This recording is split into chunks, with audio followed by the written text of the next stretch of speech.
Bueno, buenas tardes a todos. ¿Me escuchan? Ok. Mi nombre es Matt Clausen y quisiera darles a todos, especialmente a la honorable vicepresidenta Epsi Campbell de Costa Rica y todos los líderes de los diferentes países en la región, una gran bienvenida a WOLA. Estamos contentos de ver a los ganadores de nuestro premio de Derechos Humanos, Afrodés, aquí con nosotros y lastimosamente debemos expresar nuestras profundas condolencias a Erlendi Cuero Bravo de Afrodés por los asesinatos de los familiares del destacado líder Bernardo Cuero, quien fue asesinado en el 2017.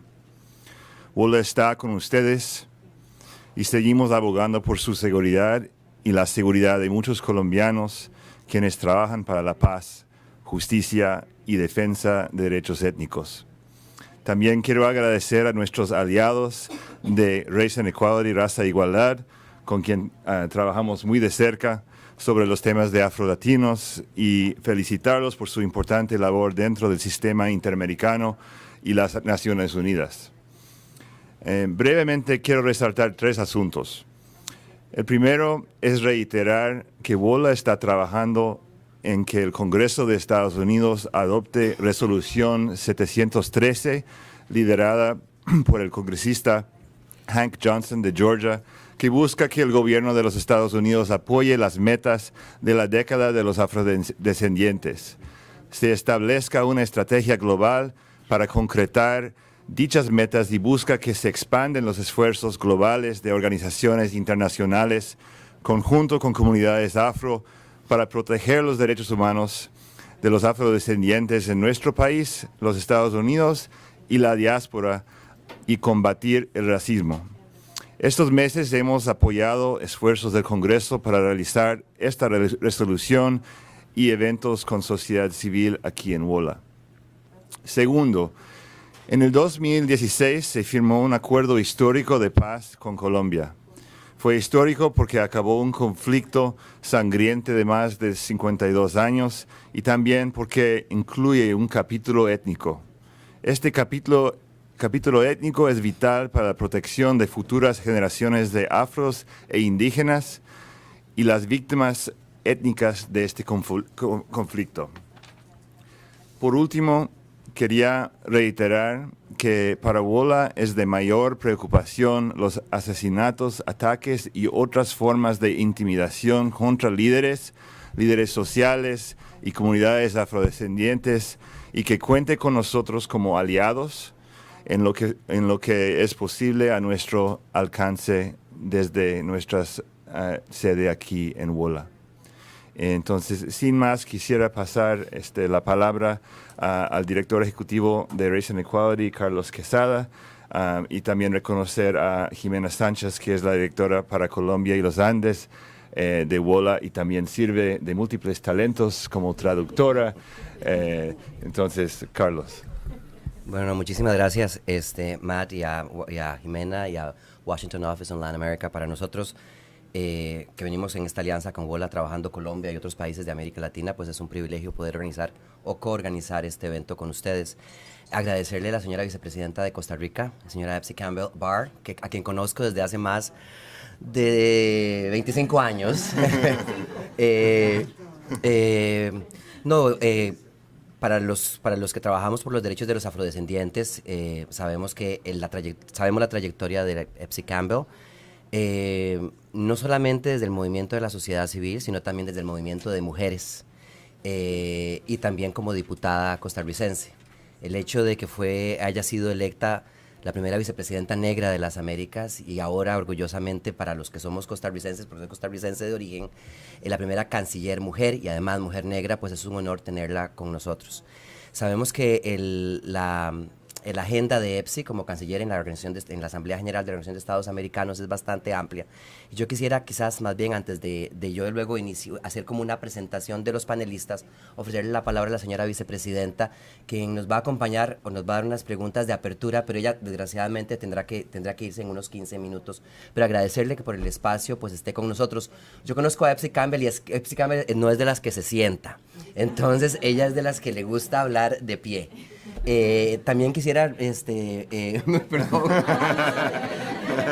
No, también reconocer la participación acá en este evento de Pastor Murillo, que está como participante, que es miembro del comité que monitorea la Convención contra todas las formas de discriminación racial. Gracias, Pastor, por estar acá. Literalmente viene del aeropuerto. Gracias. Epsi, which one of this? Cualquiera. Okay. Muy buenas noches. No sé si aló, ¿me escucha? Sí, es para el evento, la transmisión del Es la evento. transmisión de radio. Sí, sí. Le iba a dejar. Bueno, primero que todo agradecerle a mi amigo, al colega, a la contraparte, a quien realmente durante muchos años hemos coordinado temas relativos a la agenda afrodescendiente. A mucha de la gente que conozco aquí durante muchísimos años, la verdad es que los temas de los afrodescendientes y las mujeres afrodescendientes me tienen ocupada a mí en los últimos 25 años, desde que estaba en la escuela. Y realmente me siento muy contenta de que vayamos avanzando en los temas relativos a la visibilización al menos de la agenda afrodescendiente. Hace 10 años, hace 15 años, la visibilización de la realidad de los pueblos afrodescendientes era otra totalmente. Hace 20 todavía era más difícil. Y aquí está Pastor Murillo, quien ha hecho un esfuerzo muy importante. Yo quisiera reconocer en Pastor una de las personas fundamentales para que tuviésemos hoy, empezando prácticamente en menos de medio año, el diseño de los afrodescendientes. Pastor fue el arquitecto de esa resolución de las Naciones Unidas y creo que vale la pena siempre reconocer a quienes hacen esos esfuerzos sistemáticos para lograr unos cambios sustantivos en la región. Aquí, pues muchísima gente que ha pasado en la organización de las mujeres y de los pueblos afrodescendientes, como Cecilia, Mirta, etcétera, digamos, una gran cantidad de personas comprometidas con nuestra agenda. Estamos en un proceso, digamos, que no el mejor para la agenda afrodescendiente. Es una realidad en la cual el protagonismo de algunos países ha caído absolutamente. Digamos, la agenda afrodescendiente que llevaba a Brasil en un momento determinado de manera muy consistente, cayó absolutamente en función de los temas políticos internos y realmente eso generó un vacío importantísimo que esperábamos que lo pudiera tomar Colombia, pero Colombia estaba empeñado en su proceso de paz y entonces tampoco sucedió. De manera que en los últimos años, en realidad lo que hemos hecho es hacer acciones, digamos, un poco desagregadas, que no tienen los impactos que requerimos para el cumplimiento de los compromisos del decenio y mucho menos para la articulación que es imprescindible de hacer entre el decenio y los objetivos de desarrollo sostenible. La Agenda 2030 debería ser nuestra visión para los próximos 12 años que tenemos de aquí a la Agenda 2030 y es imprescindible que usemos estos 5 años que nos quedan del decenio para lograr mayores compromisos de parte de los estados. El presidente de la República de Costa Rica, cuando me solicitó asumir el desafío de la Cancillería, conversamos claramente sobre algunos de los temas en los que yo tenía un especial interés de avanzar y que el país tenía un verdadero compromiso en avanzar. Y esos temas estarán relacionados con el empoderamiento económico y político de las mujeres, con la agenda ambiental que lleva a Costa Rica, con el cumplimiento de la Agenda 2030, con el tema relacionado con las energías limpias que lleva mi país, pero también con la agenda de los y las afrodescendientes, con el tema del decenio de los afrodescendientes, y así lo manifesté el día de hoy en la Asamblea General de la OEA, en donde queda clarísimo que hay una intención de parte de Costa Rica como país, ¿verdad?, de hacer avanzar estas agendas. Creo que tenemos que afinar muchísimo las formas en que venimos trabajando hasta el día de hoy. El tema de la pobreza, el tema de la criminalización, el tema de la exclusión de millones de afrodescendientes sigue siendo una realidad absoluta. El tema de la excepcionalidad de nuestra participación política también sigue siendo una realidad. La situación que viven las mujeres afrodescendientes en toda la región es una situación que evidentemente nos tiene que poner en el marco de cómo hacemos para incidir en la agenda nacional de nuestros países. No solamente con una agenda de acciones afirmativas, no solamente con temas específicos o con una institucionalidad pobre que pretende llevar una gran demanda de decenas de millones de personas. ¿Cómo hacemos para que la agenda nacional de nuestros países esté comprometida con la inclusión de los pueblos y comunidades afrodescendientes, igual que con la de otros sectores excluidos, con los pueblos indígenas, con las mismas mujeres, con las personas con discapacidad, pero pensando en nosotros y pensando en esos millones de niñas, de jóvenes, de hombres jóvenes que tienen casi como destino absoluto las cárceles en nuestros países.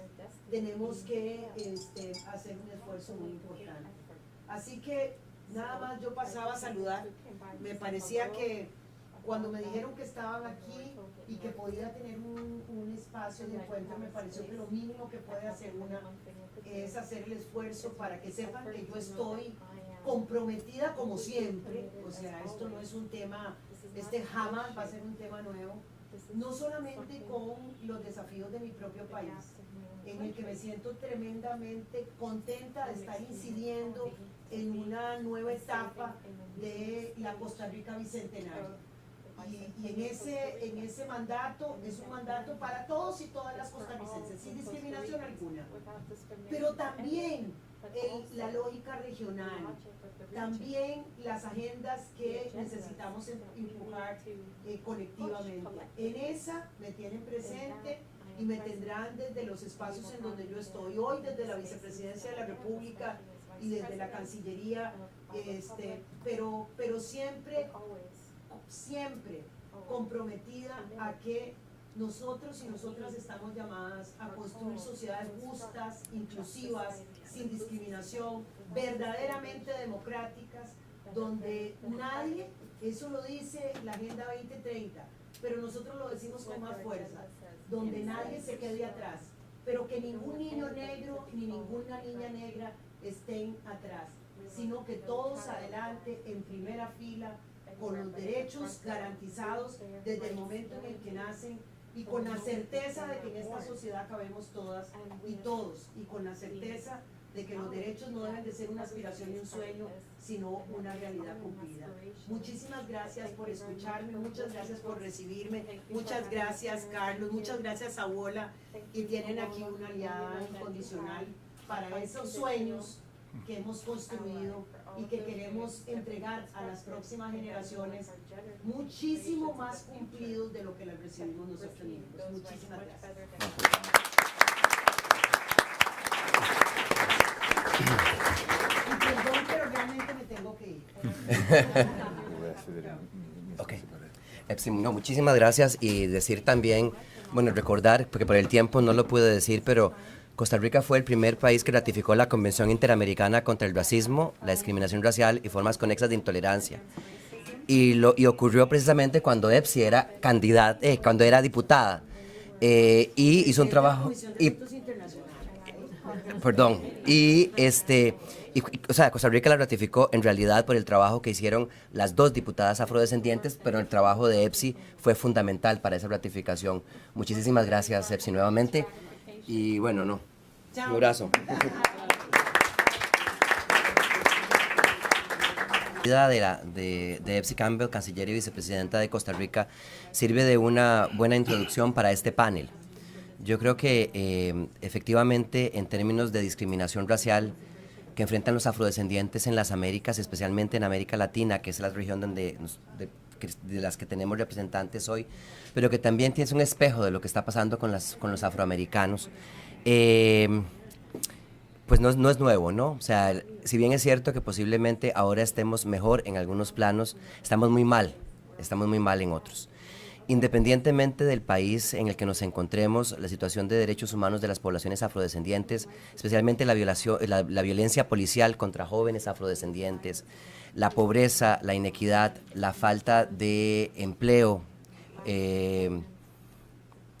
falta de acceso a la salud, educación, etcétera, parece que son como la norma en los países de la región. Sin embargo, yo quisiera que pudiéramos presentar también el gran trabajo que están haciendo nuestras contrapartes en América Latina y donde hay esperanza. Entonces yo quisiera tal vez empezar nada más haciendo una pequeña introducción de los compañeros y compañeras, que luego quiero que hagan también una pequeña introducción de ustedes, porque institucional también, pero decir, porque, por ejemplo, de izquierda a derecha, el gran trabajo que está haciendo Cecilia Ramírez, que es la directora ejecutiva del Centro de Desarrollo de la Mujer Negra Peruana, quien nos va a comentar, entre otro montón de cosas, el gran trabajo que hizo la población afroperuana para ser incluida por primera vez desde 1940 en un censo nacional en el Perú. O sea, desde 1940 los afroperuanos no eran contados en el censo nacional, sino fue hasta el 2017. Y el gran trabajo que hicieron recientemente de cara a la revisión de Perú frente al comité que monitorea la Convención Internacional contra todas las formas de discriminación. Por otro lado, quisiera también, tengo aquí a mi izquierda al señor Norberto Mesa Carbonell, que es el director de la Cofradía de la Negritud, una organización afrocubana basada en La Habana, fundada en 1998, y que viene visibilizando la realidad de la discriminación racial e inequidad en Cuba. Y que nos pudiera contar un poco el papel que la cofradía jugó en el examen periódico universal que acaba de ser revisado Cuba, donde la Cofradía de la Negritud presentó un informe alternativo. El Instituto de Raza, Igualdad y Derechos Humanos trabaja también el tema de las interseccionalidades, que para nosotros es importante. De ahí que sería, es impactante para nosotros ver cómo en Brasil la situación de la población afrodescendiente LGBT es una de las peores en el mundo. De hecho, Brasil es el país donde más mujeres trans se matan, se asesinan, y donde la mayoría de ellas son afrodescendientes. A continuación también tenemos a Ingrid Gamboa, una lideresa garífuna afro-guatemalteca, que viene en representación de la Organización Negra Centroamericana, que nos va a comentar un poco no solamente cuál es la situación de la población en Guatemala, de la población garífuna, pero además que nos contés en el contexto centroamericano cuál es la situación. Y finalmente tenemos a Erlendi Cuero Bravo, de una de las contrapartes más viejas del instituto cuando se llamaba Global Rights, igual que Cecilia, igual que la Red Negra LGBT, que nos pueda contar también un poco de cuál es la situación actual de las poblaciones afrocolombianas, especialmente en el Pacífico, a un año y un poco más de la firma de los acuerdos de paz. Y también Colombia fue revisado en el examen periódico universal recientemente. Y de hecho Erlendi participó activamente en Ginebra, en algunas sesiones de incidencia. Que nos pudieras contar un poco también de, con base en esa experiencia y con base en las recomendaciones, cómo fue el proceso y cuál es la situación actual en Colombia. Haciendo esta introducción, y al frente mío hay una gran cantidad de líderes y lideresas del movimiento afrodescendiente de la región, garífunas. Tenemos a doña Mirta Colón, que es presidenta de la Organización Negra Centroamericana, a Mario Ellington también de Guatemala, a Rodney Jericó da Silva de Gueladés también de Brasil, a Cecilia Moreno de Panamá, o sea que tenemos aquí un panel muy muy rico, que la única razón por la que ellos no están acá es cuando hablé con Jimena, era que no había campo para todos y el tiempo no daba, pero que puedan participar en términos de comentarios, etcétera. Y a todos y a todas ustedes por habernos acompañado, estar interesados en estos temas. Creo que les va a parecer muy enriquecedora esta presentación. Entonces, como ustedes vinieron a oírlos a ellos, no a oírlos a mí, quiero darle la palabra a Cecilia Ramírez, de CEDEMUNEP.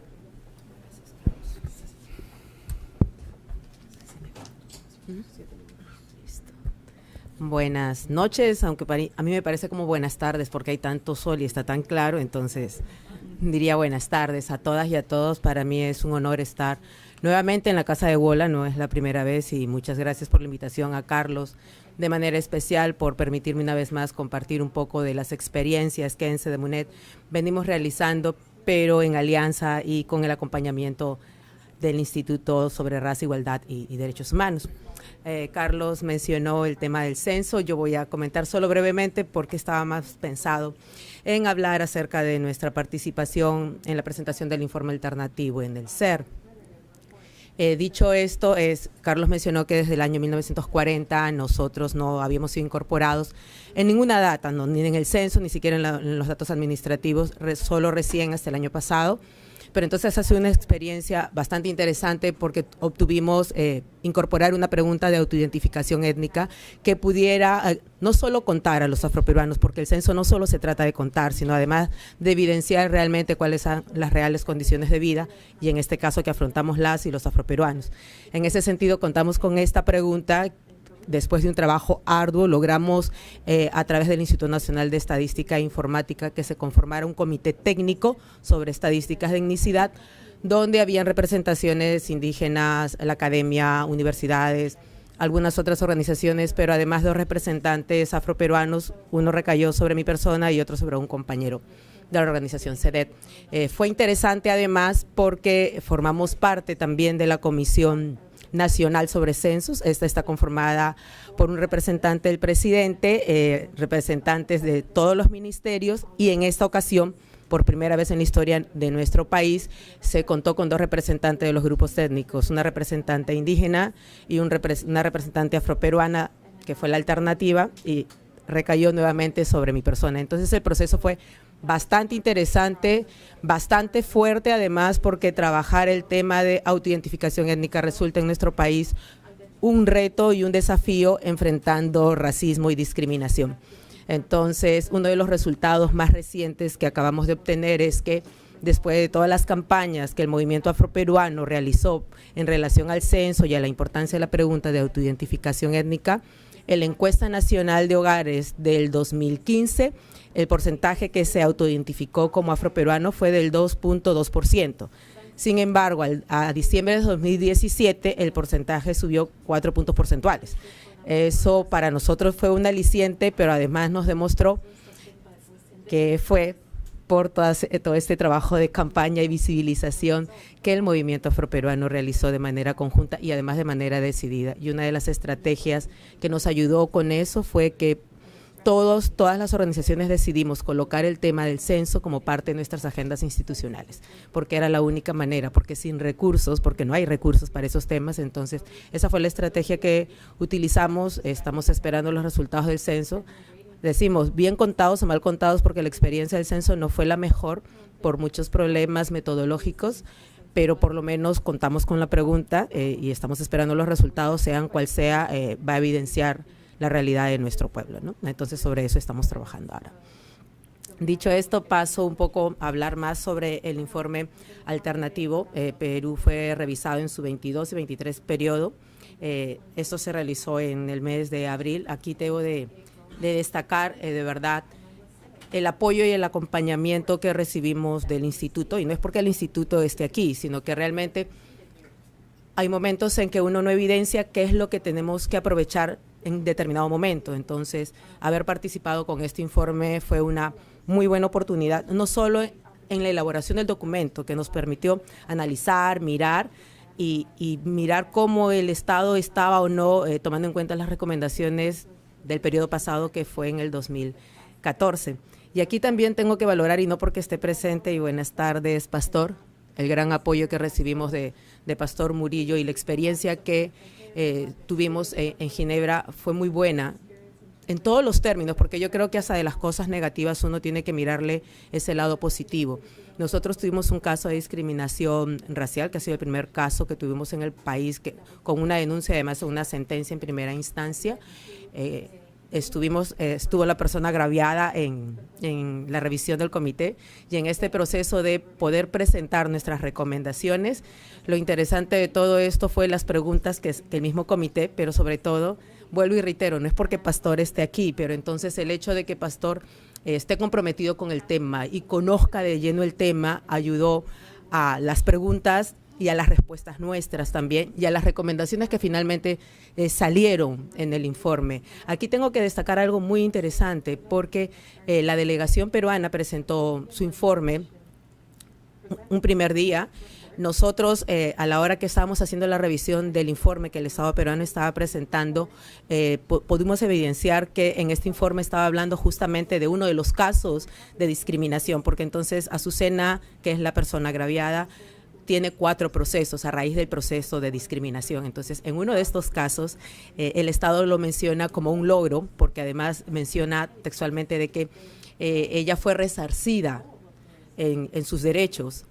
Y eso no fue así, porque entonces uno de los primeros temas en este caso fue el tema de hostigamiento, y la primera causa del hostigamiento fue el rotarla a ella de la sede central a una oficina. Este fue el primer tema del hostigamiento y eso no fue resuelto. Entonces nosotros en el informe alternativo colocamos tal cual, ¿no?, que lamentamos que el Estado haya colocado de que esto había sido resuelto, pero que sin embargo en la realidad eso no estaba sucediendo. Fue interesante porque cuando el Estado da lectura a su informe, ya no menciona esta parte Entonces ahí nos dimos cuenta de qué tan importante es evidenciar directamente al Estado de lo que hace, no hace, pero sobre todo de lo que dice que hace y cuando realmente no lo hace.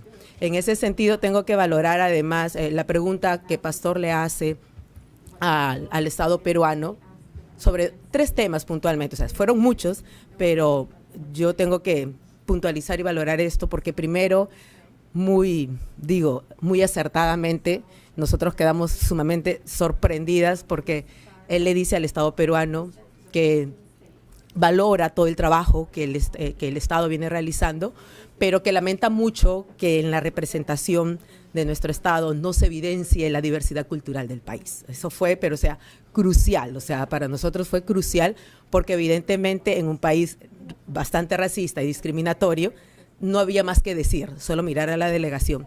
Y más aún cuando él menciona y le dice al Estado que estamos de todo en la efervescencia en Perú de que vamos al Mundial después de 36 años.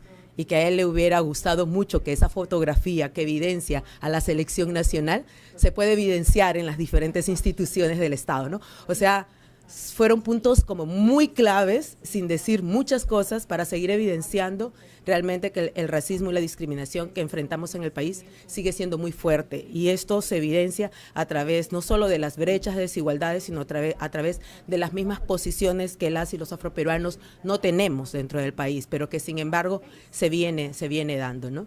El otro lado de la experiencia del diálogo fue muy interesante el haber podido tener un diálogo informal con los miembros del SER después de la presentación, porque eso nos permitió tener un diálogo más cercano, decirles a ellos realmente cuáles eran nuestras preocupaciones más sentidas, valorar algunos puntos, recomendar algunas preguntas para que ellos le pregunten al Estado, porque creo que el tema de preguntarles más que de confrontarlos, y en estos procesos es lo que hemos aprendido, más que de confrontar es preguntarles. O sea, sabemos que no hay cosas, sabemos que hay cosas que no están pasando, sabemos que hay brechas que todavía seguimos enfrentando, pero entonces es preguntárselos, porque entonces no van a haber respuestas, pero entonces ellos van a tener que empezar a hacer algunas acciones de manera muy directa.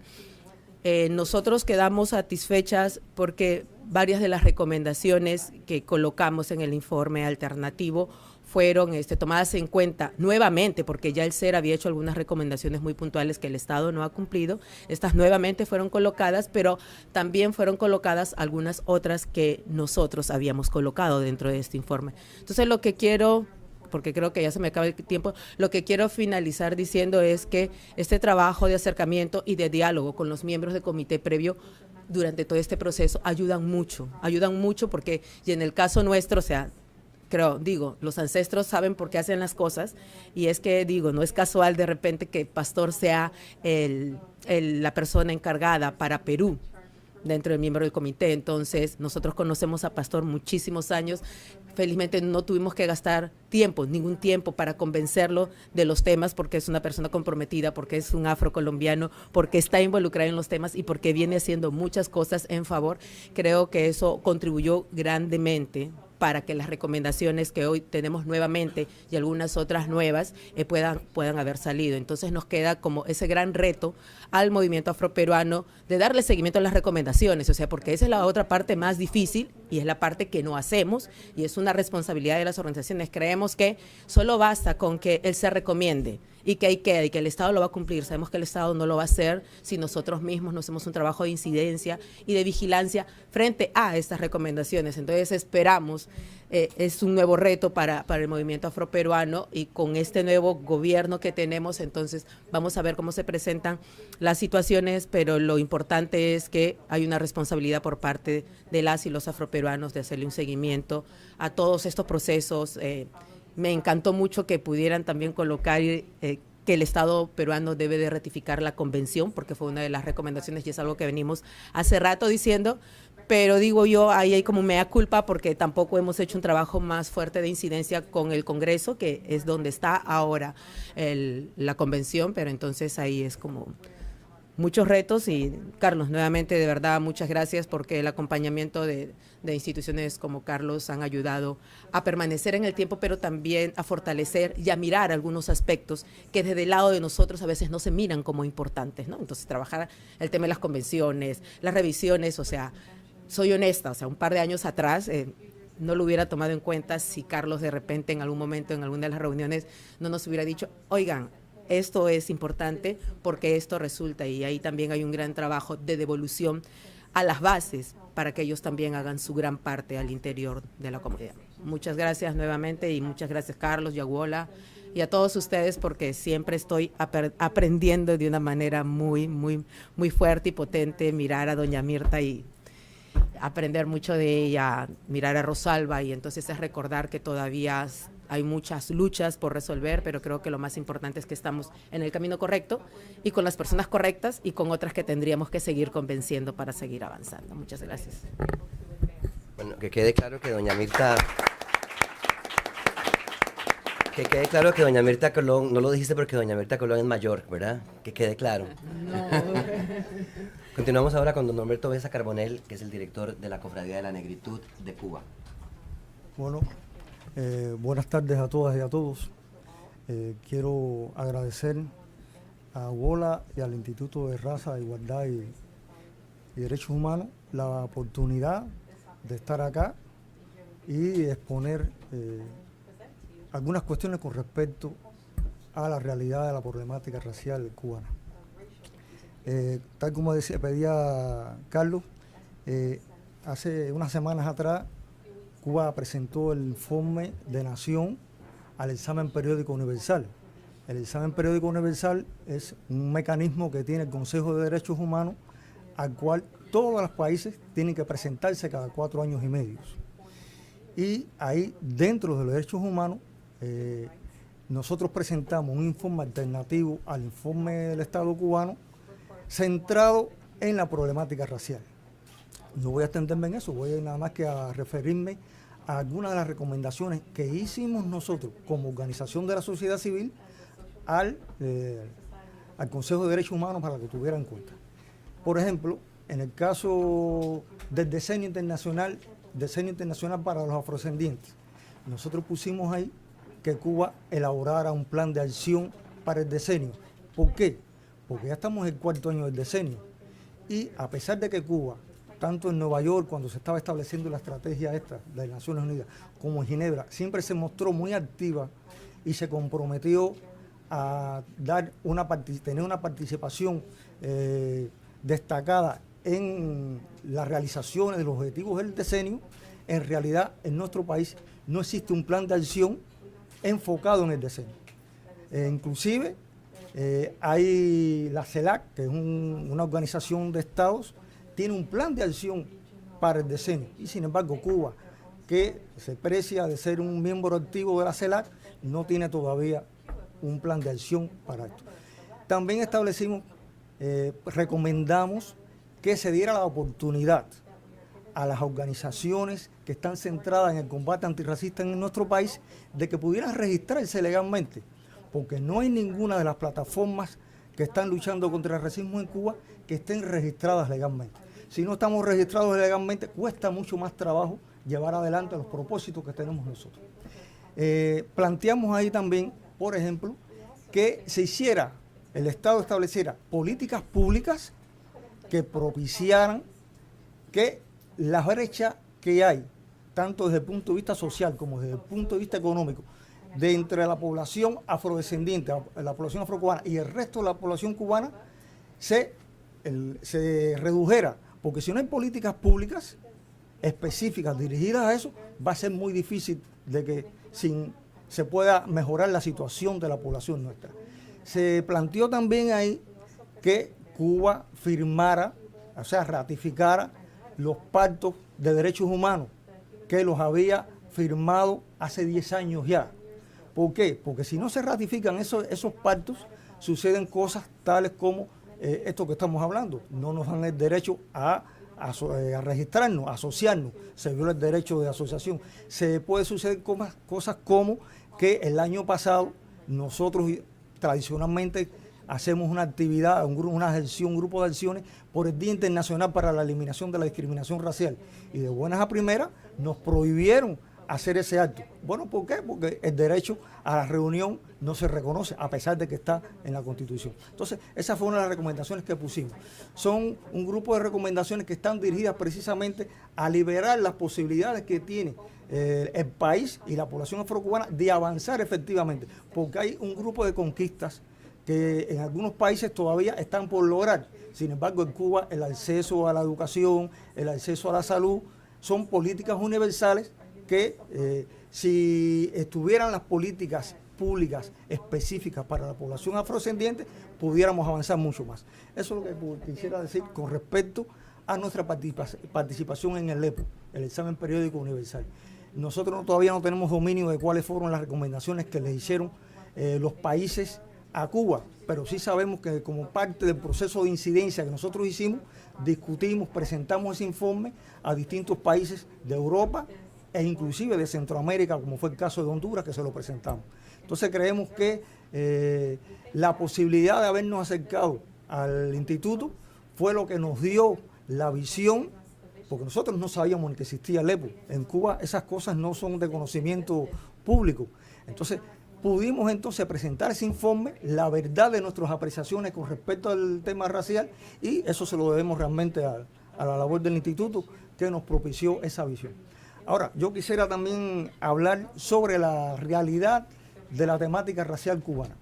En 1959, cuando triunfó la Revolución Cubana, el propio liderazgo de la Revolución reconoció el grave problema de discriminación racial, de desigualdad racial que había en el país, y llamó a la población a luchar como sociedad contra eso. Y al mismo tiempo, ese propio liderazgo formuló la apreciación de que era posiblemente el problema de eliminar la discriminación racial el problema más complejo que tenía que resolver la revolución. Sin embargo, pasaron 2 años y al cabo de los 2 años, en el año 61, se dijo que ya el problema de la discriminación racial, del racismo, se había eliminado para siempre. Esto no era así, realmente se habían hecho cosas, se habían hecho políticas universales que propiciaron una mejoría de la población, de la situación de la población negra, pero no es que se hubiera acabado la discriminación racial, no es que no hubiera desigualdad racial. Y entonces, al plantearse eso, ¿qué pasó? Pasó que se convirtió el tema de la discriminación racial, de la lucha contra la racial, en un tema tabú. No se habló más de eso y las personas o las organizaciones, los actores sociales que trataban de propiciar, de promover este tema, eran tildados de divisionistas ideológicos y realmente eso limitó las posibilidades reales que dentro del sistema socialista se pudiera avanzar. En estos momentos tenemos retos importantes. Tenemos un reto que es el reto de las nuevas políticas que desde el punto de vista económico está instrumentando el Estado cubano para salir de la crisis económica y social en que está. Y sin embargo nosotros hemos apreciado, y así lo hemos hecho saber a distintas instancias gubernamentales, de las tremendas posibilidades, las muchas potencialidades que existen para que la brecha económica y social que nos separa a nosotros como población afrodescendiente del resto de la población cubana, en lugar de disminuir, va a aumentar en los próximos años. ¿Por qué? Porque la población afrodescendiente no es la que tiene las posibilidades de establecer negocios privados, no es la que tiene las posibilidades de ir a las grandes empresas transnacionales. ¿Por qué? Porque durante muchos años, durante las últimas 2 décadas, las universidades se blanquearon. Y entonces, si los negros no se graduaron en las universidades, no van a tener la posibilidad de ir a tener esos trabajos. Entonces, ese es un reto tremendo que tenemos que vencer. También, ahora viene el proceso de modificación de la Constitución cubana, y entonces tenemos que trabajar de manera coordinada para lograr que el tema racial, la problemática racial, la cuestión racial cubana aparezca, sea apreciada de alguna manera en todas estas discusiones que van a haber con respecto a la modificación de la Constitución. Esos son los principales retos que tenemos nosotros en estos momentos. Muchísimas gracias.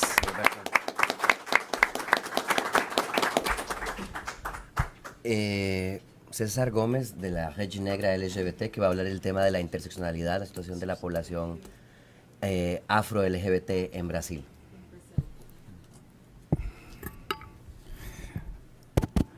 Boa noite a todas as pessoas cá presentes. De início, perdona-me pelo meu portunhol, vão ver que é terrível.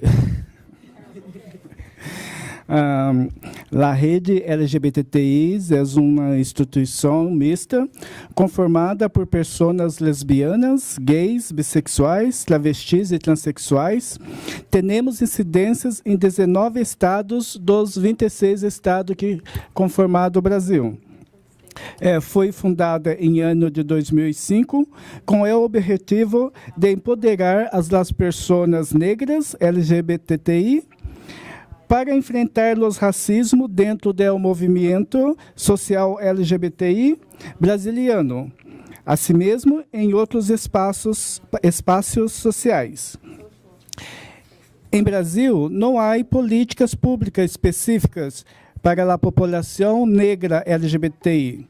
Nos últimos anos, ha sido eliminado alguns ministérios, como os de las Mujeres, la Igualdade Racial e dos Direitos Humanos.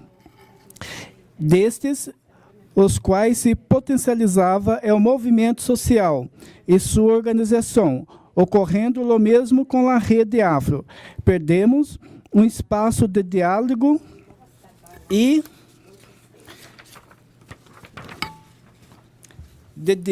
e construção com o governo, muito importante para nós outros.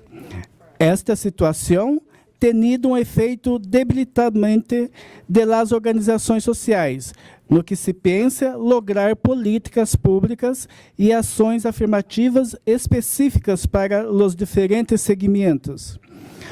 Hoje, ha sido aumentado consideravelmente o assassinato de jovens negras e negros, entre eles LGBTI, e onde os agentes de segurança de serviço público, como polícia e guardas municipais, se convertem em os principais homicidas. Outra questão que nos vem chamando a atenção é o aumento alarmante em o índice de jovens e adolescentes com danos em saúde mental, os constantes dolor por racismo e homofobia, bullying na escola, discriminação intrafamiliar, entre outros contextos, vêm gerando problemas, depressão, ansiedade, que afeta a saúde mental das pessoas LGBTI, levando também ao aumento das cifras de suicídio em jovens LGBTI, principalmente os jovens negros e negros. Nessas cifras, os nossos jovens negros LGBTI são os mais vitimizados por sua condição socioeconômica, que lhe impede serviço e escolaridade de qualidade, e por doble discriminação, por la raça e orientação sexual. Muitas graças.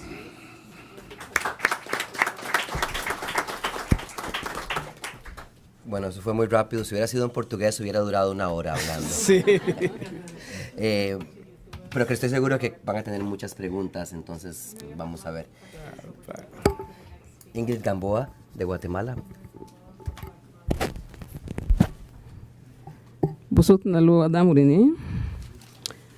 Saludo cordial a todos los presentes. Realmente es de agradecer estar acá, primero a Dios y luego a los ancestros, que fueron los que allanaron ese camino para que estemos acá el día de hoy. Era impensable hace quizás unos 20 años atrás estar en un espacio como este de deliberación, sobre todo sobre los derechos humanos. Cuando se autoriza o se declara el Decenio Internacional de los Pueblos Afrodescendientes, creo que en el imaginario o en el pensamiento de toda la población del mundo se creó grandes expectativas. Y de la ONECA no fue la excepción. También de un movimiento que se llama Territorio Afín Garífuna, instalado en Centroamérica, donde asienta el pueblo garífuna, que es Guatemala, Honduras, Belice y Nicaragua.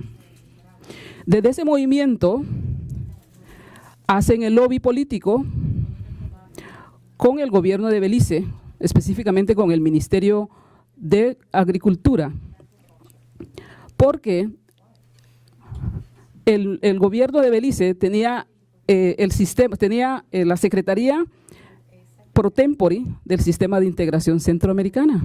Es un espacio político y era importante para la población que los estados miembros adoptaran el Decenio Internacional de los Pueblos Afrodescendientes.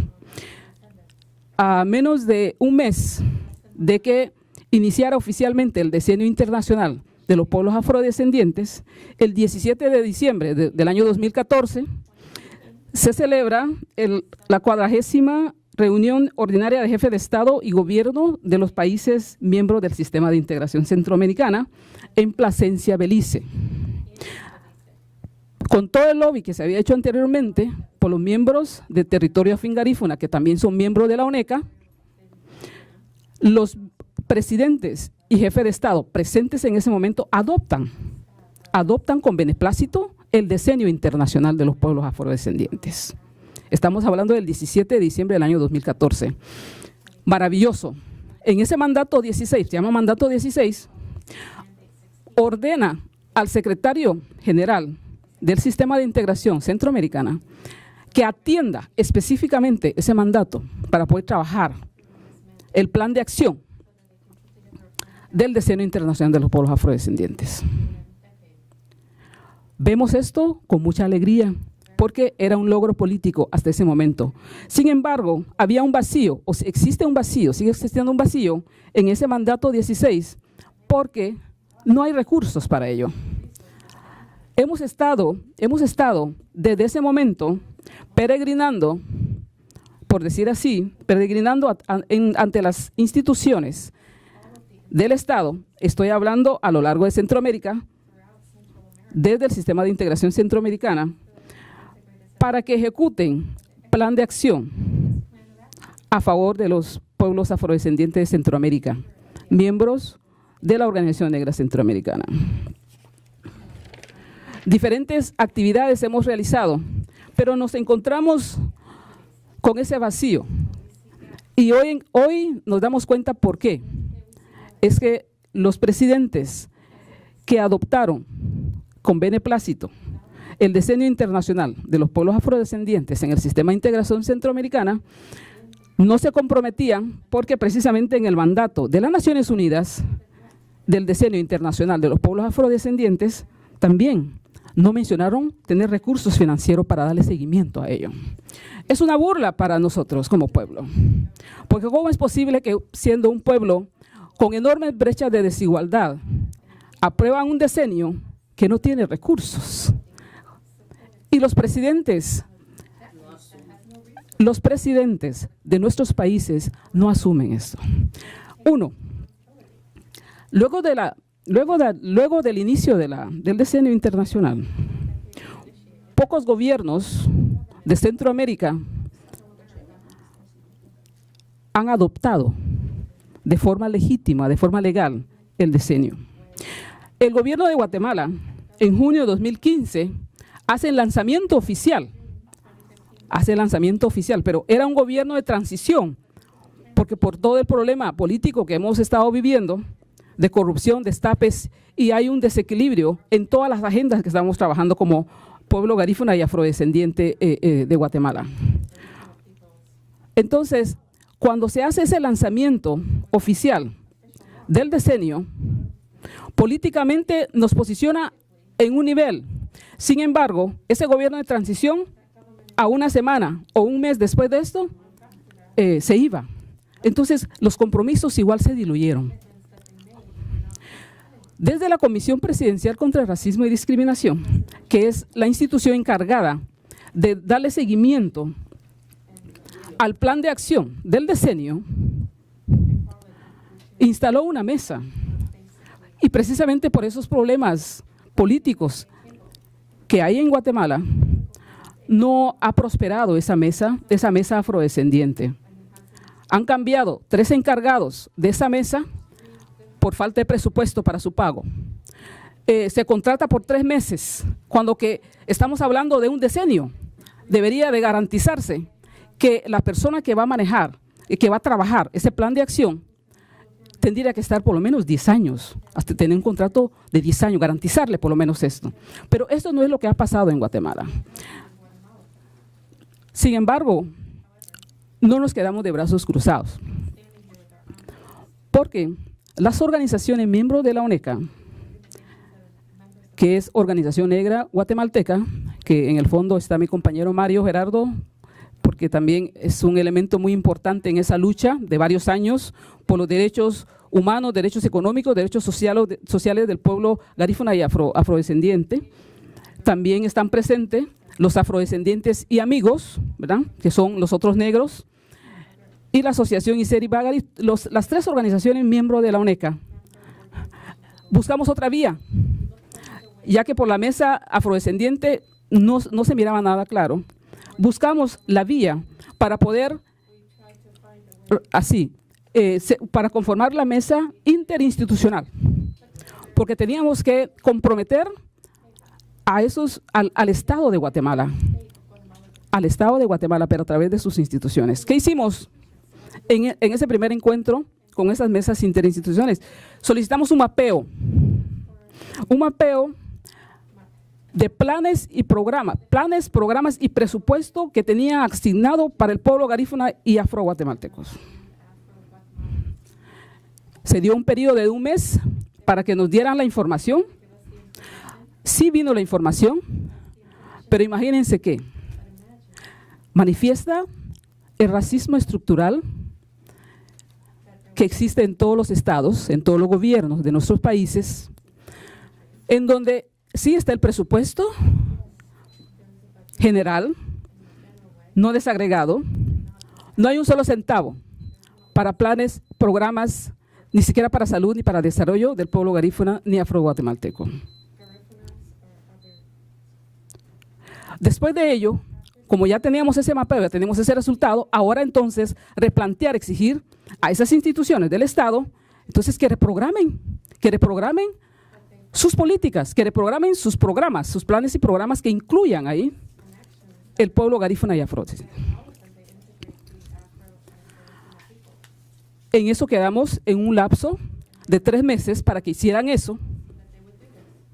Sin embargo, nuevamente hay otro cisma político, porque cada jueves en Guatemala se llama jueves de CICIG, porque se destapa las ollas pestilentes de la corrupción.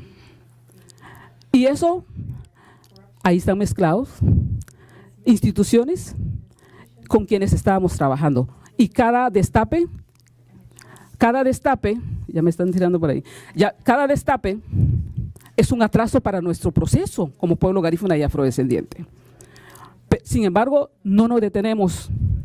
El 21 de mayo se reanuda nuestra mesa interinstitucional, hoy en el Parlamento, en el Congreso de la República, donde nuevamente demandamos, fueron 3 días de trabajo, demandamos la responsabilidad de todas las instituciones del Estado, ahí sí, incluyendo nuestros amigos, nuestros aliados, diputados, ¿verdad? Porque son ellos los que convocaron y estábamos ahí presentes, obviamente, para que todos los responsables de las instituciones del Estado elaboren planes y programas, incluyan al pueblo garífuna afrodescendiente en sus planes y programas y con presupuesto. Y por último, intervenimos también en el censo.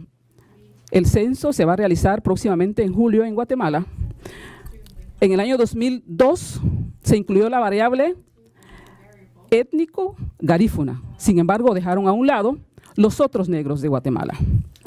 Pero ahora nos aseguramos, en esas reuniones que sostuvimos con el Instituto Nacional de Estadísticas, que incluyera 2 variables más.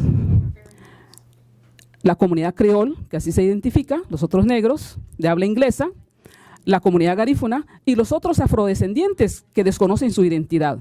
Hoy entonces, porque están dispersos en todo el país, para que cuando llegue el censista o la censista, esas personas se identifiquen y podamos tener, pues se pueda reflejar realmente cuántos afrodescendientes hay en Guatemala. Muchísimas gracias.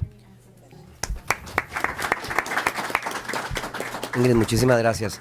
Quizás antes de cerrar quisiera reconocer también, porque se me olvidó presentar a la diputada Joana Bermúdez acá de Honduras y al diputado Osman Chávez, que está afuera, creo que está Osman.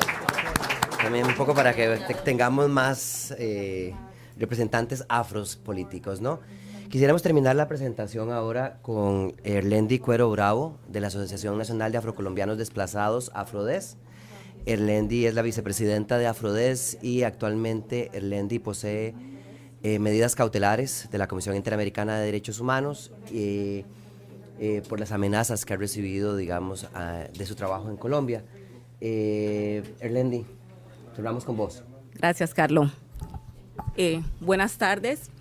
Agradecerle a WOLA, al Instituto sobre Raza e Igualdad de Derechos Humanos, que vienen trabajando con nosotros y nosotras en toda la visibilización de las afectaciones que sufre hoy la comunidad afro víctima del conflicto armado y población afro en general. Igualmente, extenderle mis saludos de manera especial a compañeros líderes y lideresas de Colombia, porque ellos han sido esa inspiración y esa fortaleza que de una u otra manera a uno le permite hoy continuar con ese referente, como es la señora Rosalba Castillo, nuestra compañera Marcelina, abogada también, compañero Luis Ernesto Lave, compañero Pastor, mencionado allá por su participación e incidencia fuerte, y entre esos también la señora Mirta, que siempre me la he encontrado en diferentes escenarios como otros líderes y lideresas que están aquí. La situación de Colombia, pues creo que es noticia. Para nosotros y nosotras que lideramos esos procesos tan difíciles, es complicado. Y hablaba Carlos de 2 momentos, y es frente al examen periódico que le realizan a Colombia el mes de abril, pero también frente a los avances en los acuerdos de paz. El primer momento, diríamos, el examen periódico universal, cuando tuve la oportunidad también, apoyada por el instituto, de participar allí, fue un poco sorprendente de ver a los funcionarios hablando de las maravillas y los avances que tenemos en nuestro país, desconociendo como un poco de la realidad. Entonces uno se detiene y uno dice, se empieza a preguntar, ¿será que estamos viviendo en países totalmente diferentes? ¿O es la misma realidad que estamos viviendo líderes, lideresas y comunidad, en este caso la población afro y las víctimas del conflicto armado? Uno se pregunta cuando escucha hablar a la doctora Yolanda Pinto, doctora Paula Gaviria, el director de Fiscalía, y el ministro Juan Guillermo, de toda esa política pública que ha logrado avanzar, pero cuando volvemos a las realidades, pues uno no puede quedarse quieto o quieta. En ese momento, lo único que tenía era a la mano unos afiches que teníamos allí con el instituto, y era repartir como esa manera, pues también de poder desahogar un poco la impotencia que se tiene frente a todo lo que cuentan bueno y que uno sabe que para nuestra gente lamentablemente no es así. Frente a las recomendaciones, Colombia omitió el tema de defensores de derechos humanos, grupos étnicos, el tema de la niñez y el tema de las mujeres. Pero como algunos compañeros o compañeras han estado participando en otros escenarios, las organizaciones de derechos humanos que nos acompañan han podido denunciar todo este tipo de atropellos que Colombia hoy vive hacia nuestras comunidades, pues las recomendaciones fueron las mismas, donde los otros estados le decían a Colombia qué estaba haciendo o qué iba a hacer para proteger a los defensores de derechos humanos, qué iba a hacer para proteger a los grupos étnicos, estamos hablando de los afro e indígenas, pero también unas recomendaciones puntuales frente a derechos de mujeres y de la niñez, entre otras, porque digo que no fueron las últimas que quedaron. Y yo quiero referirme al tema de derechos humanos, y hoy tengo que decir que es la tristeza que también me acompaña cuando nosotros, como afrocolombianos, fuimos quien dimos el paso más avanzado en creer en el acuerdo de paz. Fueron nuestros territorios que dijimos, pese a toda la situación que hemos vivido, nosotros creemos en una paz, porque finalmente la paz es quien coloca a los muertos en gran mayor porcentaje, somos nosotros. Porque váyase al extremo o grupos que se vayan, puede ser grupos legales o ilegales, son nuestros muchachos, nuestros hombres e incluso mujeres que estamos participando en esta guerra que tiende a desaparecernos. Decirles que hoy, esta mañana me despierto y lo primero que veo en mi teléfono es la noticia del asesinato del compañero Carlos Jimmy Prado el 2 de junio, un miembro de la consulta previa, que ahí está la compañera Marcelina que hace parte, estuvieron sesionando en Cali y hoy el compañero nuestro fue asesinado. Y frente a eso, ¿quién responde? Pero también tengo que decirles que hay 4 personas de la familia Angulo Zamora en Naya que también fueron desaparecidos el 17 de abril y posteriormente asesinados. Y por ese mismo estilo, compañera, tengo que hablar de una compañera de violencia sexual, Judy Túqueres, que vivía en Potrero Grande trabajando, especialmente si bien es una mujer que no es afrodescendiente o negra, una mujer que trabaja en función de los derechos de la población, hoy tuvo que salir para Ecuador en una mala circunstancia con otras 3 líderes más, porque también la iban a asesinar. Entonces, este tipo de realidades, cuando nosotros hemos queremos construir una paz, y la respuesta que tenemos es, digamos, un abandono estatal, un Estado que no reconoce además, porque no reconoce la situación que estamos viviendo, pero además no está haciendo ningún ejercicio que permita garantizar la vida hoy de los defensores de derechos humanos. Ningún tipo de ejercicio que podamos decir, Colombia hoy está reconociendo que tenemos un problema y hay que salvaguardar la vida de los defensores de derechos humanos, porque si no se salva la vida y no se protege al defensor de derechos humanos, entonces nuestros pueblos, ¿cómo van a estar? Si nuestra gente hoy está atemorizada, nuestra gente hoy está confinada, nuestra gente hoy está amenazada, pero posteriormente está asesinada también. Es el hostigamiento, el confinamiento en los territorios, porque hay mucha gente que no sale del territorio, porque no puede salir. Pero finalmente, decimos, cuando matan los líderes, también están matando las comunidades allá. Allá donde el agua difícilmente llega, o sea, lo único que tendrán acceso es al agua del río o del mar, pero también donde no está el transporte ni está la salud. Y nosotros tenemos que decir que sí responsabilizamos también al Estado colombiano, porque además de esa persecución a los líderes, también es un abandono estatal. Si hoy estamos en las grandes ciudades, las personas que hoy somos víctimas del conflicto armado, también estamos en las peores condiciones, tenemos que hacer referencia, porque en ese informe, en ese examen periódico, hablábamos también de los asesinatos a los niños, niñas y adolescentes. Hoy tenemos barrios en Cali que asesinan, tenemos en Soacha que nos matan jóvenes de manera indiscriminada simplemente porque tenemos un tono de piel diferente. Y frente a eso no hay ningún tipo de respuesta. Entonces, a lo contrario de aquí, el tema de las mujeres. Hoy las mujeres están, además de confinadas, a velar por todo el hogar, también tienen que salir a trabajar, y también quienes hemos asumido un proceso de liderazgo, también tenemos que huir de manera permanente. Entonces, no es la excepción y uno se pone a analizar el tema que vive Latinoamérica, no es Colombia solo, es Perú, es Ecuador, es Venezuela, es Cuba, es Brasil. Entonces sí cabe una gran preocupación de nosotros, ¿qué vamos a hacer? Contamos con las organizaciones que nos acompañan, y en el caso de Colombia podemos decir que el tema de nosotros no es política pública, porque aquí las compañeras, buenas abogadas, Rosalba, Marcelina, podemos decir, nosotros tenemos una legislación amplia. Nosotros somos un país leguleyo, tenemos una de las constituciones más grandes, pero finalmente nuestros derechos ahí no se garantizan.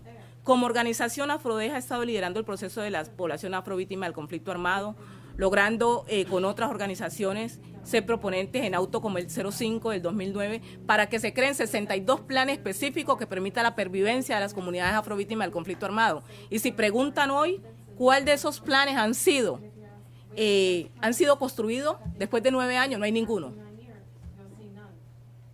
Seguido a eso estamos las organizaciones demandando frente a esta situación que vivimos, pero tampoco hay respuesta. Y entonces volvemos y continuamos en ese ejercicio que bien vemos válido a nivel internacional, porque de una u otra manera es un acompañamiento, es la voz que nos permite decir lo que está ocurriendo. Frente a la situación actual del conflicto armado, digamos, refrenándolo en el capítulo étnico, también es bastante preocupante, porque consideramos que, aunque hoy se incluyó un capítulo étnico por propuestas nuestras, porque no fue el Estado, fuimos nosotros que decidimos como comunidad afro apostarle, juntarnos, pese a todas las limitantes que teníamos económicas, construimos un capítulo étnico para población afro. No hay un proyecto encaminado en este momento que, digamos, se puede trabajar en esta situación para minimizar el daño que se le está causando a la comunidad negra. Frente a la situación, pues yo diría, nosotros tenemos que lograr la implementación, pese a que estamos allí, necesitamos más apoyo para hacer posible esto. Finalmente quiero terminar diciéndole, hoy estoy sentada aquí, y hoy estoy en la ciudad, no estoy viviendo en el campo, hoy estoy en mi campo, no he vuelto, estoy viviendo en la ciudad, pero también con una serie de persecuciones, de denuncias en mi contra, donde se están llevando a mi comunidad a decirle, concentrados en buses, mover la comunidad que trabaja de un lado a otro, a decirle que yo vengo aquí, a los espacios de nivel internacional, a robarme la plata de la comunidad, a llevarme la plata de la comunidad. Esto con el único fin, y como lo hacen conmigo, lo han hecho con Rosalba, lo han hecho con Marcelina, lo han hecho con Luis Ernesto, y lo hacen con todos los líderes que hacemos una incidencia a nivel internacional y que denunciamos. Entonces yo cierro diciendo que aquí finalmente la situación que vivimos es colectiva como pueblo. Y decirle a ustedes como organización de derechos humanos que nos han estado acompañando y otras más, sumémonos y hagamos unas acciones que de verdad nos permitan parar esta guerra que hoy se teje y que finalmente va a terminar desapareciéndonos a nosotros. Gracias.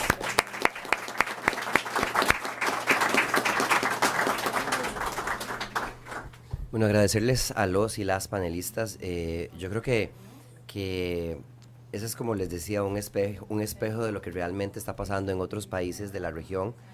Creo que el hecho de ser afrodescendiente en las Américas, en la diáspora en realidad, enfrenta, el hecho de ser afrodescendiente ya viene con una serie de estigmas y estereotipos que traen una serie de violaciones a los derechos humanos. Y bueno, desgraciadamente lo que oímos no es muy no es como muy positivo. Yo, en lugar de hacer un resumen de lo que dijeron cada uno de los y las compañeras, quisiera más bien abrir el espacio para que ustedes desde el público pudieran hacer preguntas concretas, comentarios desde sus propias realidades. Tal vez ustedes vienen de otros países y que tienen historias similares o diferentes que quisieran compartir con nosotros. Sí les agradeceríamos si ustedes pueden identificarse con el nombre, organización o país del que vienen, y si tienen alguna pregunta concreta para alguno de los panelistas también que la hagan. Entonces vamos a empezar tal vez con un bloque de unas tres preguntas. Y entonces, ¿quién quiere empezar? Vos, y luego vos. Ajá. Buenas tardes, mi nombre es Armando Carabalí, vengo de Cali, Colombia. Y me gustaría pedirle a la compañera, aunque esto es muy duro, si puede reproducir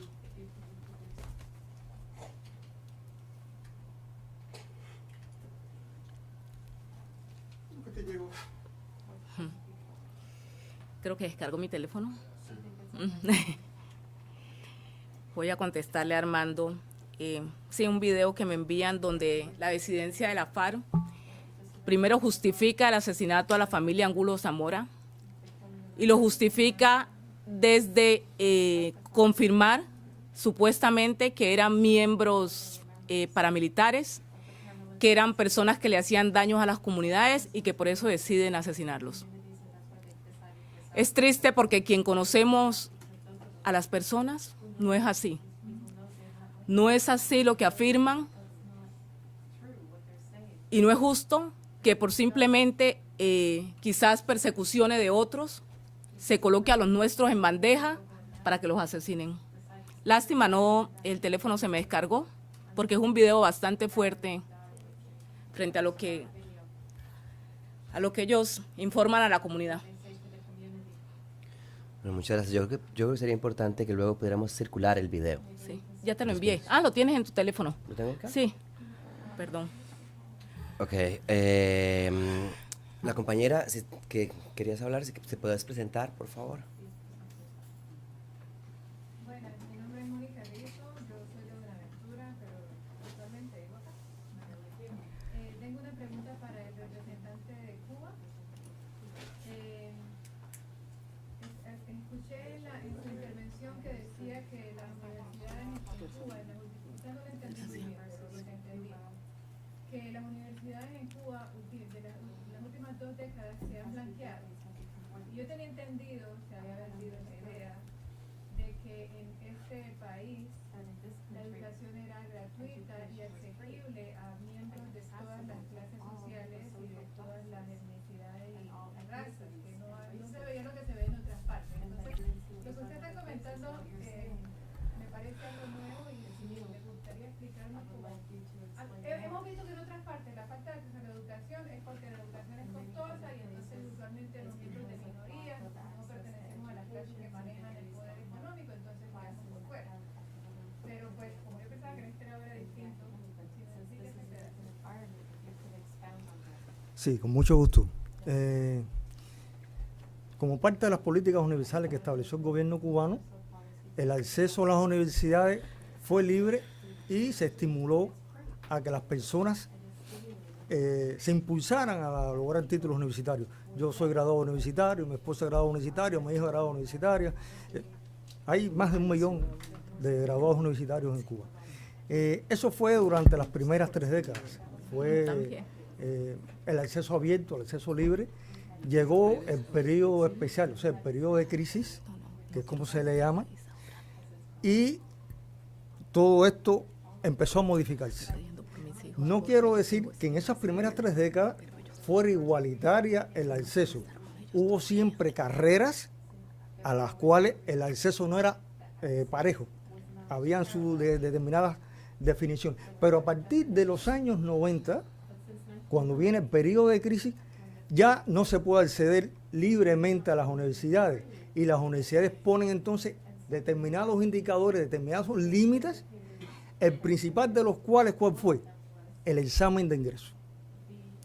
Sigue siendo gratuita la universidad, pero con el examen de ingreso, ¿qué es lo que sucede? Que los padres que tienen posibilidades económicas para asegurarles la entrada de sus hijos a las universidades empiezan a contratar profesores particulares al margen de los estudios preuniversitarios.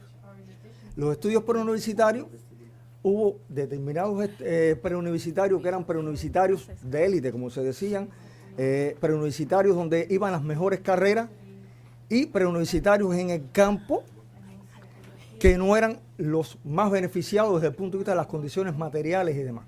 A esos preuniversitarios que estaban allá en el campo, cuando venían de pase, porque eran internados, venían de pase los muchachos, parecía, cuando se bajaban de los ómnibus, usted podía verlos, parecía África, los otros preuniversitarios parecía Europa.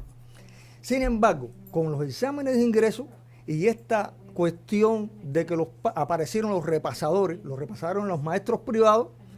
Una hora de clase era $1 que había que pagar por hora de clase, una hora de clase. Y lógicamente, ¿quiénes podían pagar eso? Las personas de las familias pudientes, las personas que recibían divisas, o sea, las remesas, las personas que estaban trabajando en los puestos claves del turismo, en los puestos claves de las corporaciones, y en esos lugares la presencia de los afrodescendientes era muy limitada realmente. Y entonces hay una carta abierta de la Cofradía de la Negritud del año 99, dirigida al ministro de Educación, donde se alertaba de qué era lo que iba a pasar si no se tomaban medidas oportunas por parte del Estado para frenar esta posibilidad. Eso no se hizo. ¿Y qué fue lo que pasó? Hay estudios de académicos, de organizaciones que muestran claramente cómo el porciento de graduados afrodescendientes disminuyó a niveles ínfimos. No es que quizás existiera una voluntad del gobierno de que fuera así, pero la misma realidad llevó a esto. Por ejemplo, el gobierno planteó en un momento determinado que no había dinero para pagarle a jóvenes trabajadores para que estudiaran. Y es verdad, había un periodo de crisis. Sin embargo, prácticamente al mismo tiempo, se anunció la decisión de dar 1.000 becas a jóvenes pakistaníes para que estudiaran medicina. Ya se graduaron, casi 960 y pico se graduaron. Y sin embargo, para los que estaban allí, que estaban estudiando, se suprimieron esas posibilidades. Entonces, esto fue lo que llevó a que realmente la tasa de graduados universitarios, no solo, porque el problema de los estudios universitarios no es solamente a los estudiantes, también usted va al personal docente de las universidades, a los funcionarios de las universidades, de los estudios superiores, y usted se ve que la población afrodescendiente está muy subrepresentada. Pero lo real es que el porciento de graduados afrodescendientes en los últimos 15, 20 años se disminuyó tremendamente. Ahora, hace 2 años, se tomaron medidas tales como poner los repasos para los exámenes de ingreso por televisión. Eso ha mejorado las posibilidades, pero no evita todavía que el que tiene el maestro profesor, el profesor particular, aparte de eso, tiene más posibilidades, más chances. ¿Qué hicieron ahora? Que ya hay un grupo de carreras que no hace falta los exámenes de ingreso. Sobre todo para jóvenes trabajadores que quieran matricular esas carreras. Eso es para tratar de rescatar los miles de jóvenes que quisieron graduarse, estudiar en la universidad y no pudieron entrar. O sea, que son políticas que han estado estableciendo ahora, programas que han estado estableciendo, pero que ya nos reparan el tremendo daño que se hizo en estos últimos 15, 20 años. Muchas gracias. ¿Alguien más? ¿Pastor?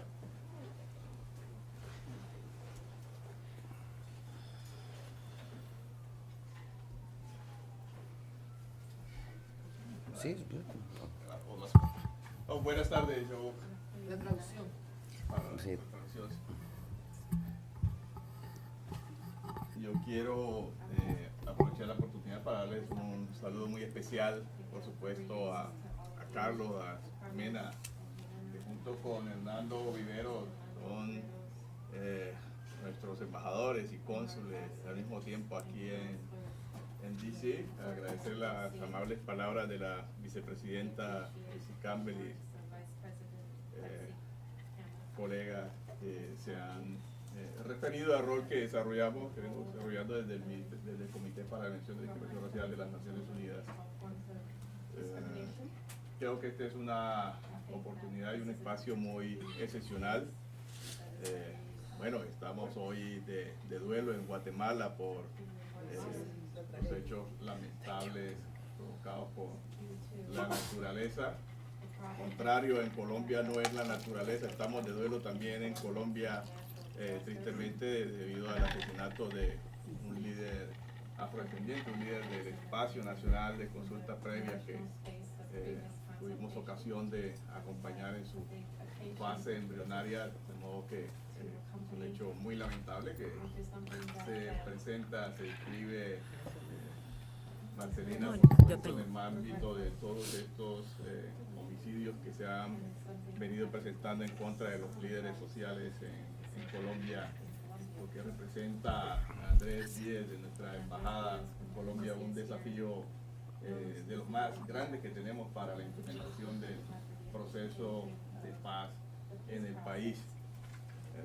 Los 29.000 jóvenes que anualmente son asesinados en Brasil, es decir, en Brasil donde la población afrodescendiente es el 54%, pero que siendo el homicidio la principal causa de muerte, hoy registra una tasa del 80% de las víctimas son afrodescendientes.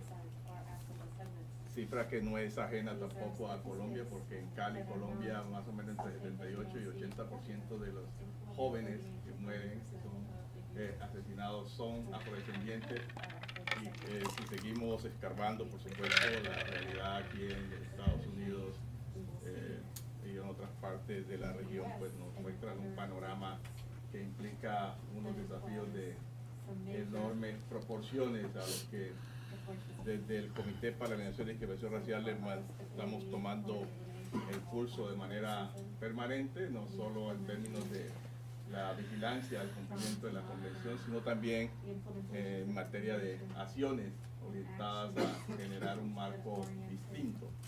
Y es allí donde quisiera en este momento aprovechar esta oportunidad sesional para convocarlas y convocarlos a todos a que se sumen a empeños que tenemos en este momentico de que en el marco del Decenio Internacional de los Afrodescendientes se produzcan dos resultados particulares, además de todos los otros que están sobre la mesa.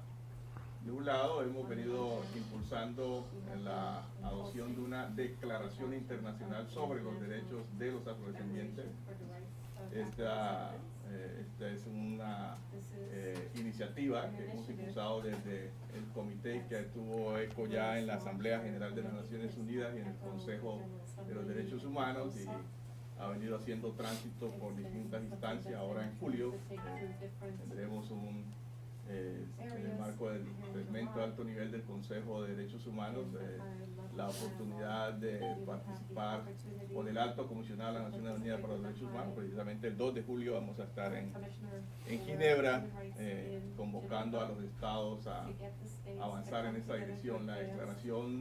La posibilidad de una declaración internacional en favor de los derechos de los afrodescendientes, además de la oportunidad de determinar los estándares de los derechos de los afrodescendientes y consolidar los pasos que estamos dando en función de una ciudadanía realmente plena de la población afrodescendiente y el reconocimiento efectivo de los afrodescendientes como sujeto de derecho internacional considerado en su sentido más amplio.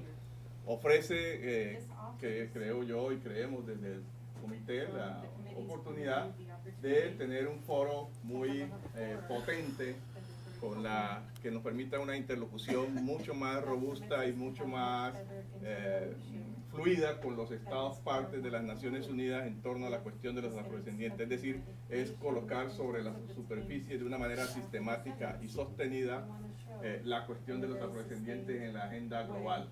De modo que yo aprovecho esta ocasión para invitarlos a que se sumen a esta agenda, a estos propósitos, porque allí hay, creo, un camino importante. Y en segundo lugar, estamos convocando también a la posibilidad de que, bueno, todos tenemos como referente a Durban, sabemos lo que ocurrió tras Durban, infelizmente la coincidencia con los hechos de las Torres Gemelas, más allá de las situaciones contenciosas que se presentaron en la conferencia de Durban, donde los afrodescendientes tuvimos la posibilidad de emerger, insisto, como sujetos de derecho internacional, opacó la posibilidad de que este plan de acción adoptado en Durban pudiera tener unas implicaciones, un impacto mucho más evidente. Creemos que en el marco del Decenio Internacional de los Afrodescendientes y en estos momentos donde los desafíos que tiene la comunidad internacional en materia de racismo y discriminación racial trascienden a los grupos específicos en particular y que están en el centro de los riesgos globales, el extremismo, como se ha hecho notar en Alemania, en Italia, Francia, etcétera, todas las circunstancias que tienen que ver con los 5 principales riesgos globales y los que tienen mayor implicaciones, de una u otra manera se cruzan con la agenda de los afrodescendientes, la agenda de los africanos migrantes. En ese contexto estamos convocando a que, insisto, en el marco del decenio se pueda llevar a cabo la 4ª Conferencia Mundial contra el Racismo, la Discriminación Racial, la Xenofobia y demás formas conexas de intolerancia. Esta iniciativa tuvo eco en los países, 33 países que integran la Comunidad de Estados Latinoamericanos y del Caribe, CELAC, junto con la idea de la declaración. En ese momento tuvimos posibilidad de impulsarla desde Colombia, desde la camiseta colombiana, pero requiere un esfuerzo colectivo mucho mayor, y en eso estamos empeñados. Con esto concluyo desde el Comité para la Eliminación de Discriminación Racial y ahora en mi rol de vicepresidente de esta instancia, conjuntamente en un espacio colectivo con mi colega McDougall, lead de la China. Creemos que podemos avanzar, colocar realmente el tema de racismo y discriminación racial en un lugar muy destacado en la agenda global, y que qué mejor escenario que una conferencia mundial, y qué mejor oportunidad que la cuestión de los afrodescendientes pueda ser el centro de esa agenda mundial. Para que eso se logre, necesitamos un esfuerzo colectivo, porque el camino hacia el reconocimiento, la justicia, el desarrollo de los afrodescendientes, como lo destacaba Cecilia a partir de la experiencia del Perú, sigue siendo un desafío enorme. Acabamos de examinar al Perú, como ella lo señalaba en el comité, y apenas unas semanas después estamos viendo cómo circulan videos en la televisión donde humoristas describen cómo habría que entrar a hacerle cirugía plástica a los futbolistas afrodescendientes en Perú, porque tienen sus características físicas, algunas asociadas a su raza, que para poder mejorarlos tendrían que ser sometidos a cirugías plásticas, después que se constituyeron en un símbolo nacional. Hoy, y siquiera sin haber llegado al Mundial, están avanzando en estos términos. Pero bueno, muchas gracias y muy amables por la oportunidad. No, muchas gracias. Muchas gracias, Pastor. Muchísimas gracias. Marcelina, si te puedes presentar, por favor.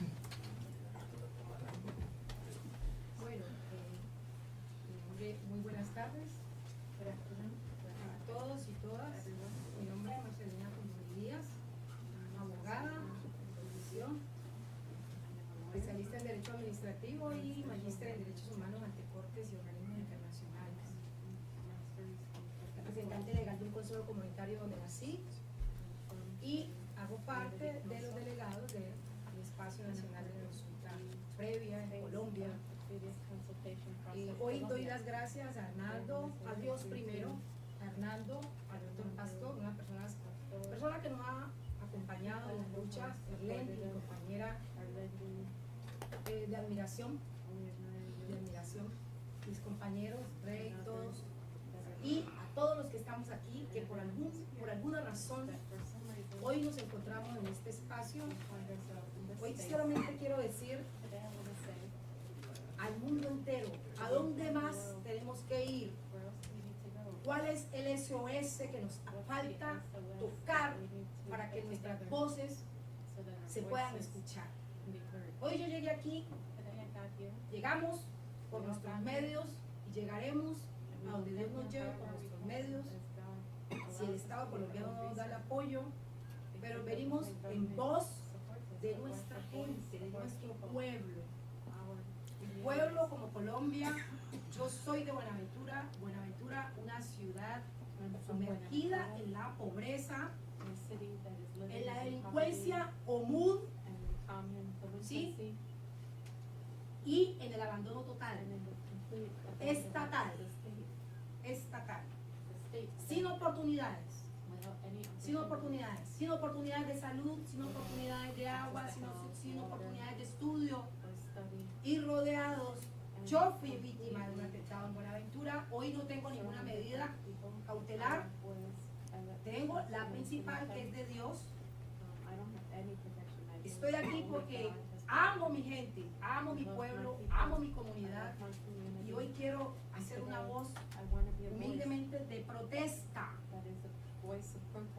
respetuosa, pero que se escuche que nosotros, los que hemos venido aquí, no solamente Buenaventura's, pues, Colombia y todos los países que están hoy aquí, venimos por una causa, porque nos interesa vivir en paz y que los que no han tenido la oportunidad, como la tengo yo, como la ha tenido Arlendi y todos los que estamos aquí, de tener un grado más de estudio, una oportunidad,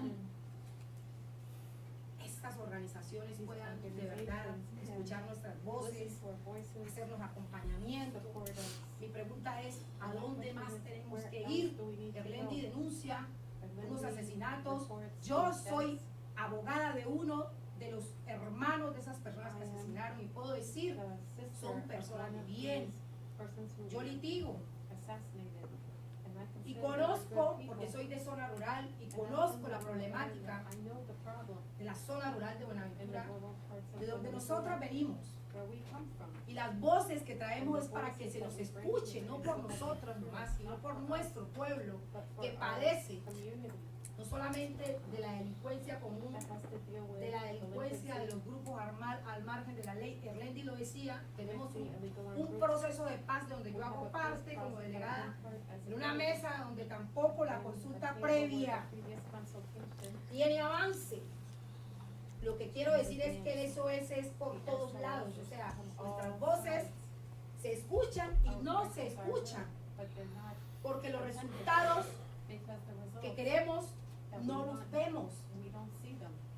Estoy aquí hoy y hoy quiero pedir en nombre de mi pueblo y de mi comunidad un SOS, una ayuda que se vea, que se garantice la vida de nosotros, de los líderes, ¿sí? Que son asesinados y nadie sale a decir, no hay acompañamiento. ¿De qué sirve un chaleco y un radio? Por amor a Dios. Por eso no solicito la medida. Me quedo con la de arriba, que es la mejor. Porque de que me sirve un chaleco y un radio. O sea, no lo estoy despreciando, pero no es la medida que necesitamos. Necesitamos medidas de solución a la problemática. Y sin educación, sin salud, no podemos. Lo que quiero decir en pocas palabras es que nuestra justicia de nuestro pueblo afro, raizal y palenquero, sin redistribución, no se puede hablar de justicia. Una justicia que no es redistributiva no es justicia, porque es eso lo que conlleva a la delincuencia. Gracias. Muchas gracias.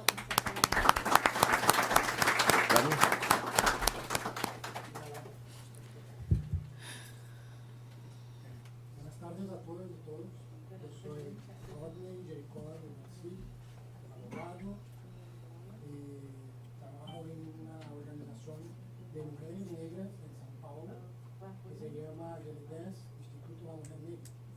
Estoy ahí por 20 años, o sea, aprendiendo con ellas y haciendo el litigio doméstico y también en la esfera interamericana y de Naciones Unidas. Escuchando a los compañeros y compañeras acá en esta mesa, Carlos, con quien ya trabajo ya hace como 15 años, y también recordando compañeros que conocí aquí en Washington hace como 13, 12 años, como Heiner, que es francés. Me recuerdo también de un informe en una audiencia que presentamos en esta fecha de Colombia junto con Brasil y otros países del genocidio que los estados están cometiendo contra la población afrodescendiente. Y me parece que no hemos avanzado en prácticamente nada. Entonces la pregunta que yo iba a hacer era exactamente lo que dice la compañera que acaba de hablar. Bueno, yo iba también a hablar en esta mesa un poco sobre el aspecto político de nuestros países. Por ejemplo, en Brasil tenemos este año en octubre elecciones para el Congreso Nacional y para la presidencia. Como ya destacado por Pastor Murillo, la población afro-brasileña hoy oficialmente es de 54%. O sea, más o menos 112, 113 millones de personas afrodescendientes en el país. ¿Y cuál es la representación que tenemos en el Congreso Nacional? Mismo que Colombia. Menos de 3%. ¿Cuál es la representación que tenemos las mujeres afros en el Congreso Nacional? Menos de 5%. Mismo que tengamos ahí en mi país una ley que dice que por lo menos 30% del Congreso hay que ser compuesto por mujeres. Entonces, me parece que estamos en un momento en que tenemos que dar fuerzas como población.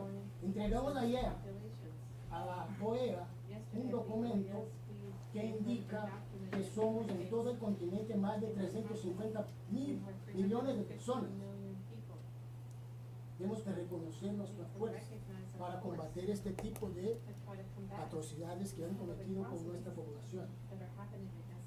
O sea, creo que ha llegado el momento de la población afro responsabilizar la OEA, Naciones Unidas, lo que sea, además de los estados,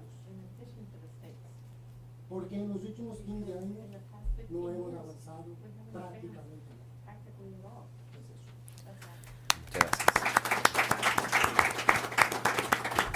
Tenemos tiempo para una última intervención, si alguien quisiera. ¿Sí?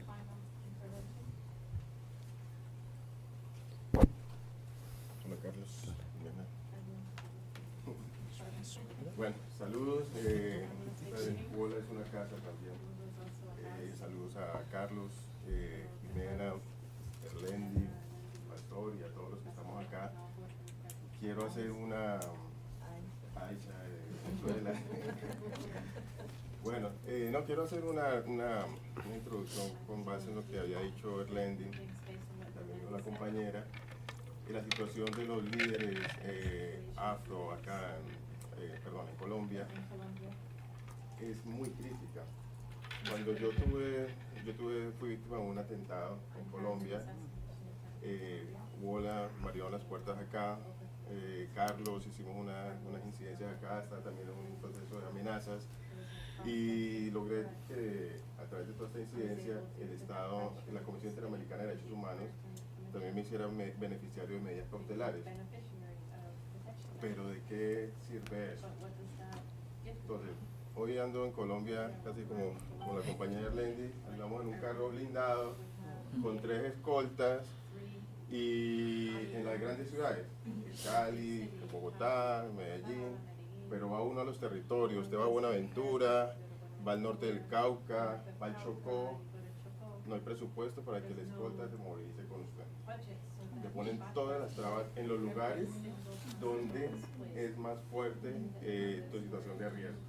Eso es lo que estamos viviendo. Entonces nos ponen en una situación tensa de que va bajo su responsabilidad. Entonces nos condicionan el trabajo con nuestras comunidades. O sea, si yo voy bajo mi responsabilidad, le pasa algo, usted no fue con su esquema, el Estado no responde. Pero, y lo responden por escrito. Entonces lo ponen a uno o en la comunidad, o me matan, o yo he optado por estar con la comunidad. Lógicamente eso me ha generado más riesgo. Y quiero aterrizar lo siguiente. En Colombia la paz no ha llegado a los territorios afro. La paz no está en los ríos. La paz está en un papel. Y en nuestros territorios nosotros tenemos en un río un actor armado, en el otro río otro actor armado, llámese paramilitar, disidencias, autodefensas, guerrilla y el Estado en otro lado, desconociendo muchas cosas y en gran parte acompañando. Cuando hacemos denuncias de desplazamientos, cuando hacemos denuncias de asesinatos, cuando hacemos denuncias de la forma en que se hacen procedimientos militares sin tener en cuenta la población civil, siempre hay excusas y no se asume la responsabilidad del Estado. eso también nos genera un riesgo en Colombia. Ahora estamos al borde de un proceso muy importante y estamos entre la espada y la pared. Algunos de nosotros ya nos hemos reunido y sabemos que si en Colombia X candidato gana la presidencia, nos toca salir del país, indiscutiblemente. Sobre todo los que tenemos medidas cautelares, porque nos las van a quitar, son los primeros que nos tienen ahí en la mira, porque hemos venido haciendo incidencia, defendiendo nuestros territorios, defendiendo nuestras comunidades y lógicamente denunciando al Estado. Y eso en el proceso que ya vivimos hace 8 años, vimos lo que pasó con nuestras comunidades. Y no es casual que este año haya matado a más de 200 líderes afrodescendientes. 401 líderes. Estamos hablando de en general, yo estoy hablando de los afrodescendientes. Y en territorios, ¿sabes? Entonces eso no es casual. Entonces prendo una alarma y ojalá que a través de Wola se pueda sacar una alerta en donde se diga la vulnerabilidad en la que vamos a quedar si no logramos que tengamos una Colombia humana.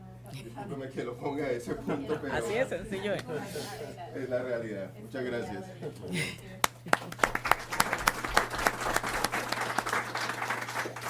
Me ha pedido la palabra un momentito, César. Em Brasil, há uma lei que criminaliza casos de racismo, pero há uma dificuldade muito grande para que as pessoas consigam efetivar a denúncia. Por quê? O balcão de entrada para isso, as delegacias, quem estão lá para atender? São pessoas brancas. Então, há todo um aparato cultural, institucional, para que não se registre as denúncias de racismo, apesar da lei.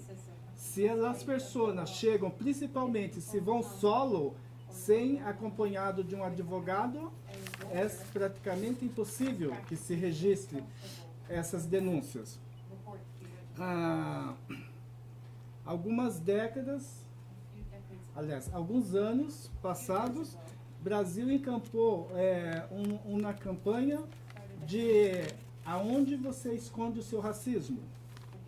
E outra campanha também mais recente de que o racismo não é um mal-entendido, né? Justamente por conta dessa dificuldade de se notificar, tipificar as denúncias como racismo. Então, se não conseguirmos quebrar essas barreiras, se não tivermos nas academias mais presenças de pessoas negras se formando, apesar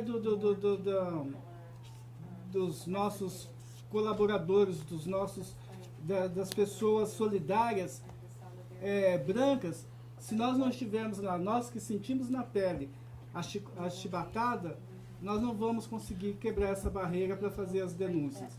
Nós não vamos ter números eficazes de todas as atrocidades, porque sempre acabamos falando de nós para nós mesmos. E os brancos se ouvem, fingem que não ouvem. Era isso. Bueno, muchísimas gracias. Quisiera pedirles un aplauso a los y las panelistas, por favor.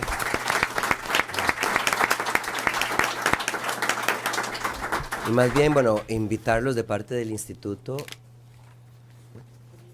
invitarlos de parte del instituto y de Wola. Hay un pequeño refrigerio que incluye vino. Y creo que ahí pueden intercambiar ya de tú a tú con algunos de los panelistas y con otros representantes de la sociedad civil. Agradecerle a Wola, a Jimena y a Matt por el clima caribeño. Exacto.